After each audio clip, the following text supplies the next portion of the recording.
Hollywood always had its best-kept secrets. While the public admired romance on screen, few knew what really happened when the cameras kept rolling. Today, I'll tell you about 8 classic Hollywood stars who took realism far beyond what anyone expected. Some did it for art, others out of obsession, and a few simply because no one could stop them. What you're about to hear isn't in the sanitized biographies, but everyone in the industry whispered about it. These aren't rumors passed down through gossip columns. These are documented incidents that studios worked overtime to bury. Get ready, because these stories will completely change how you see the golden age of cinema. Tyrone Power was the heartthrob every woman desired, and every studio wanted under contract. His beauty seemed almost unreal, like something carved from marble, but what he did on set was devastatingly real. During the filming of The Razor's Edge in 1946, Power insisted that his romantic scenes with Gene Tierney have an intensity that went beyond standard Hollywood technique. Tierney, who was battling her own mental struggles at the time, found in Power a scene partner who pushed her to emotionally dangerous places. Director Edmund Goulding allowed the cameras to keep rolling long after he'd called cut, because what he captured was pure, unfiltered chemistry that no amount of direction could manufacture. Power had a complicated reputation in Hollywood. Publicly, he maintained the image of the perfect gentleman, attending premieres with beautiful women on his arm. But privately, he explored aspects of his orientation in ways few ever knew. During Blood and Sand with Rita Hayworth in 1941, the passion between them was so evident that censors reviewed every frame looking for excuses to trim it. The scene where Power and Hayworth kiss as shadows play across their faces had to be edited down because the intensity was too explicit for the standards of the time. Linda Darnell, who worked with Power in several films, confessed years later that the actor had a way of looking at you that made you forget the cameras were there. His marriages served as convenient screens to hide more complex relationships. Power maintained affairs while filming passionate scenes with his female co-stars, channeling all that internal conflict into performances charged with tension. On the set of Captain from Castile, his closeness with certain male crew members sparked constant whispers. Power died of a heart attack in 1958 while filming a duel scene in Solomon and Shubba at age 44, leaving behind an unfinished performance that symbolized a life divided between public facade and private truth. Ava Gardner was pure fire, and everyone in Hollywood knew it. The girl from North Carolina arrived in the industry without formal training, but she compensated with a natural intensity that left people breathless. During The Killers in 1946, her first starring role, Burt Lancaster was so stunned by her presence that he reportedly forgot his lines multiple times. Gardner didn't need acting classes or method preparation. Her way of moving, looking, and existing in front of the camera was completely hypnotic. Director Robert C. Odmack let Ava improvise because he understood her instincts were more interesting than anything written on the page. Her marriage to Frank Sinatra was a constant storm of passion and violence that fueled her performances on screen. During Mogambo, filmed in Africa in 1953 while still married to Sinatra, her chemistry with Clark Gable was so explosive that the singer flew in constantly, consumed by jealousy. Grace Kelly, the other female star, watched fascinated as Gardner worked without any inhibition. In one scene where Gable and Gardner embrace under the rain, director John Ford let the camera roll for 15 minutes because what he witnessed was too authentic to interrupt. Crew members reported that Gardner and Gable often disappeared during breaks, returning with that particular tension that only follows certain encounters. Gardner never hid her appetite for life, alcohol, and men.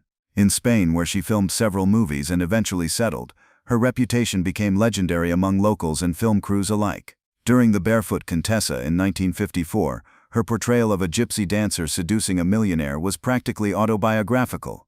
Humphrey Bogart, her co-star, said Gardner was the only actress he knew who truly lived like her characters lived. The barefoot dance scenes on the beach carried a primal sensuality that Gardner channeled effortlessly, without direction or choreography. She died alone in London at age 67 in 1990, her body destroyed by years of excess, but leaving behind a filmography that proved she had lived every second with an intensity few dared to match. William Holden was the perfect American man on screen, clean-cut and dependable. But behind that facade was a tormented soul using acting to explore his darkest impulses. In Sunset Boulevard in 1950, his portrayal of Joe Gillis, a screenwriter trapped by an aging star, was disturbingly personal. Gloria Swanson, who played Norma Desmond, said working with Holden was unsettling because you never knew when he was acting or simply being real.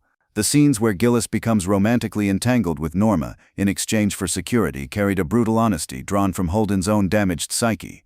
During Picnic with Kim Novak in 1955, The dance scene became one of the most erotic moments of 1950s cinema without showing anything explicitly sexual. Holden and Novak moved together with such physical chemistry that audiences felt they were witnessing something private. Director Joshua Logan shot in long uninterrupted takes because stopping that connection felt wrong. Novak later admitted that Holden intimidated her with his intensity and his growing alcoholism. The actor drank between takes to handle his anxiety, but the alcohol only made his performances rawer and more dangerous to everyone around him. His relationship with Audrey Hepburn during Sabrina in 1954 was another case where Holden completely blurred the line between life and art.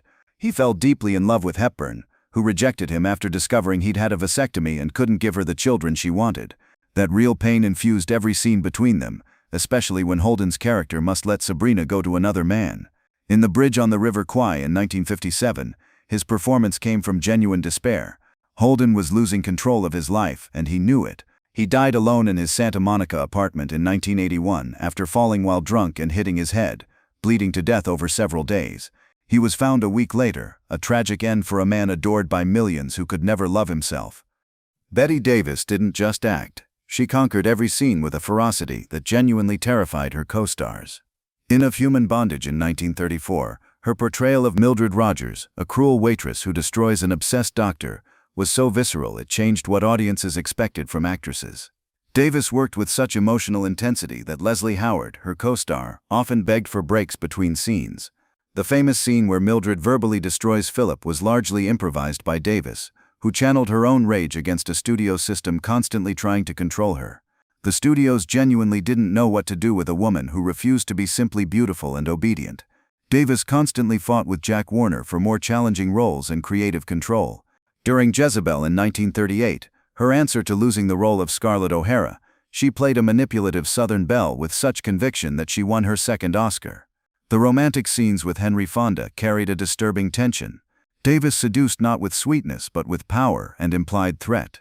Fonda said working with Bette was like dancing with a wild animal that might turn on you at any moment.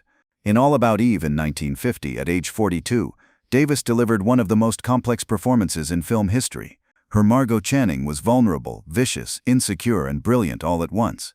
The scenes with Gary Merrill, who became her fourth husband during filming, were painfully authentic. Davis and Merrill began their affair on set, mixing the fiction of their characters with real attraction and conflict. The marriage eventually collapsed into mutual violence and alcoholism, but on screen they captured something extraordinary that audiences could feel in every frame. Davis lived to be 81, working almost until the end because acting wasn't her escape from life. It was the only way she knew how to live. Her legacy remains complicated. She revolutionized what actresses could be and demand, but left behind a trail of destroyed relationships and traumatized co-workers who never forgot the experience of working with a force of nature that recognized absolutely no limits. Robert Mitchum was the perfect anti-hero, a man who seemed half asleep but hid dangerous intensity just beneath the surface. His arrest for marijuana possession in 1948 should have ended his career, but instead it made him a legend of bad behavior that studios couldn't quite control. During Out of the Past in 1947, his work with Jane Greer created one of the most toxically seductive relationships in film noir history. Greer said Mitchum never seemed to be acting at all. He simply existed as the character, with an indifference more frightening than any theatrical performance. On set, Mitchum was known for professionalism, but also for living without filters. He drank constantly, smoked endlessly, and had affairs with whoever interested him at the moment. During The Night of the Hunter in 1955, his portrayal of the psychotic preacher with love and hate tattooed on his knuckles genuinely terrified the child actors. Director Charles Lofton reportedly used that real intimidation to create authentic tension in their scenes together. Mitchum didn't need preparation to be menacing. He just turned off whatever civilized side he maintained and let the darkness take over completely. His romantic scenes had a predatory quality that made them unforgettable and unsettling. In Heaven Knows, Mr. Allison with Deborah Kerr in 1957, the tension between a rough Marine and a nun stranded on an island was electric precisely because Mitchum didn't hide his character's desire. Kerr, known for her elegance and propriety, found herself responding to that raw intensity in ways that surprised even her. During Ryan's Daughter, filmed in Ireland in 1970, Mitchum had an affair with Sarah Miles that was an open secret on set. Her husband, screenwriter Robert Bolt, knew what was happening but couldn't stop it because the chemistry on screen was undeniable and essential to the film. Mitchum died at 79 in 1997, having smoked 3 packs a day for decades, leaving behind over 100 films, and the reputation of being Hollywood's most relaxed man, who somehow hid the most dangerous intensity. Marlene Dietrich came from Germany and destroyed every rule about how a female star should behave. In The Blue Angel in 1930, her first major film, her portrayal of Lola Lola was so sexually explicit that several countries banned it outright. The way she sang "Falling in Love Again" while slowly removing her stockings was revolutionary. Dietrich looked directly at the camera, acknowledging the viewer as a partner in her seduction rather than an invisible observer. Josef von Sternberg, her director and lover, filmed her with a devotion that transcended professionalism. Every shot was a visual love letter, exploring her face and body with an intimacy that made audiences feel voyeuristic. Dietrich was openly bisexual in an era when admitting it meant career suicide. Yet she lived exactly as she pleased. During Morocco in 1930, her kiss with another woman in a cabaret scene was the first same-sex kiss in American cinema. Gary Cooper, her co-star, was fascinated by a woman who lived outside every convention society tried to impose. Their affair during filming was intense and destructive, with Dietrich controlling every aspect of the relationship.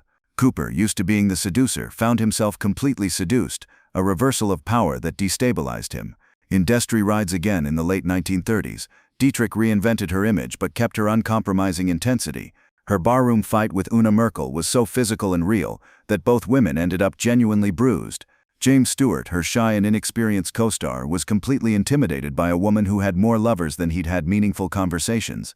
Dietrich reportedly took him under her wing, and according to Hollywood Whispers, initiated him into aspects of adult life he'd never experienced.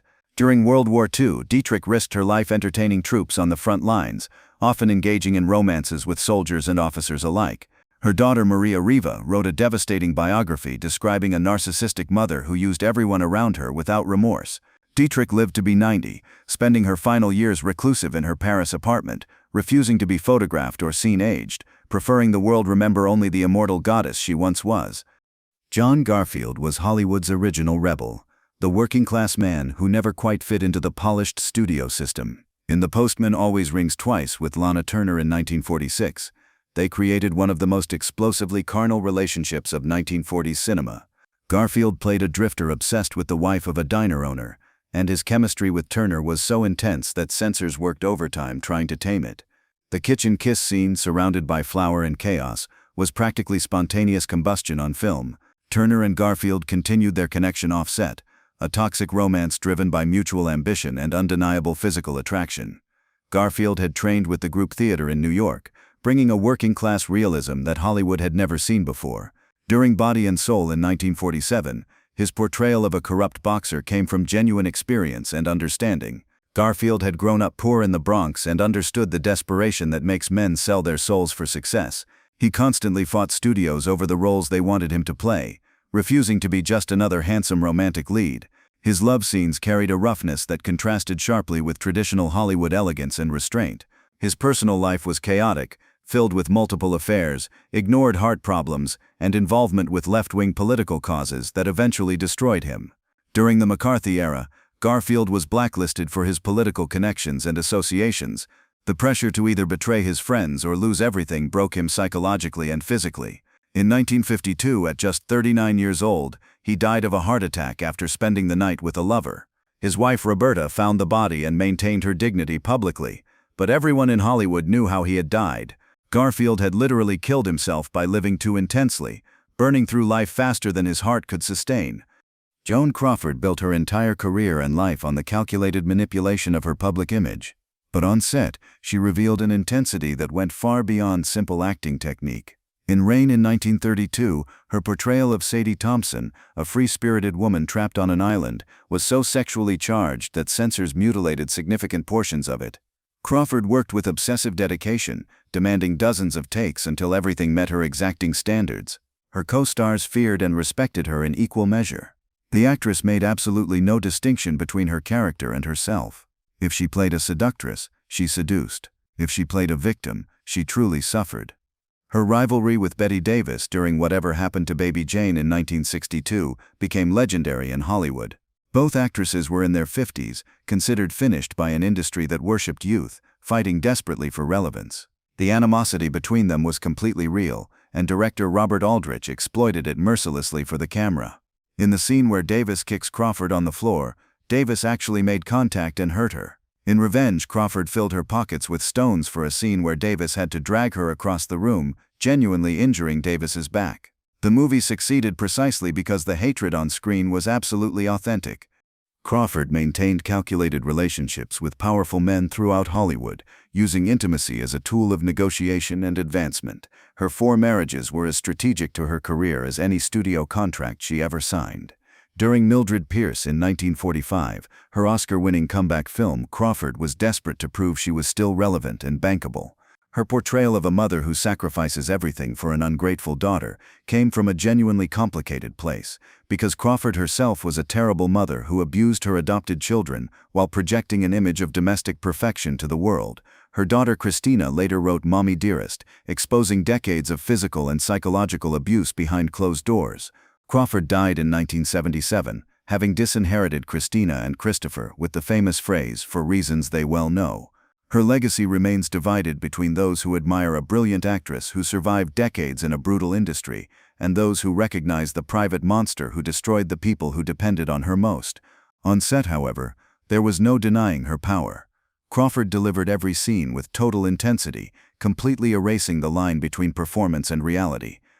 These 8 stars redefined what it meant to be an actor in Hollywood's golden age.